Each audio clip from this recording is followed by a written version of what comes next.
ఈ దీవించే తల్లికి అత్తగారు ఎవరో తెలుసా, అసలు పుట్టిందో లేదో తెలుసా, లేకుండానే ఎంత గొప్ప మాట మాట్లాడుతోందండి. నాతో పాటు నా విజయపురాలు కూడా బాగుండాలని, ఆవిడ కడుపు చల్లగా ఉండాలని, చల్లటి సంతానం కలగాలని, ఆ అమ్మాయిని మా అబ్బాయికి ఇవ్వాలని, మా ఇల్లు బాగుండాలని, ఎంత గొప్ప ఆచారం, ఎంత గొప్ప మనోభావన.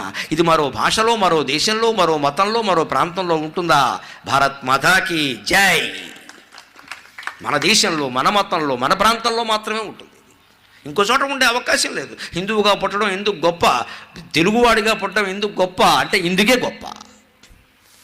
ఈ ఆచారాలు, ఈ తత్వాలు ఇంకో చోట ఎక్కడ కనిపిస్తాయండి మనకి? ఇటువంటిది పోగొట్టుకుని కేకులు కోస్తున్నాం, కత్తి నోట్లో పెడుతున్నాం, ఆయుధం నోట్లో పెట్టడం ఏంటండి? ఏం సంప్రదాయం అది? వెన్నపూస వేలుతో తినిపించే జాతి కాయుధంతో కేకును తినిపిస్తారా కత్తితో? దాన్ని మైసూర్ పాలు కొయ్యాలి అనుకున్నాం, మినపరొట్టు కోయండి, మైసూర్ పాకం కోయండి. అబ్బాయి అది నచ్చదు మనకి, స్వదేశీ కదా, నచ్చదు. ఓ మడ్డి గడ్డి ఏదో కొయ్యాలి, నోట్లో పెట్టాలి.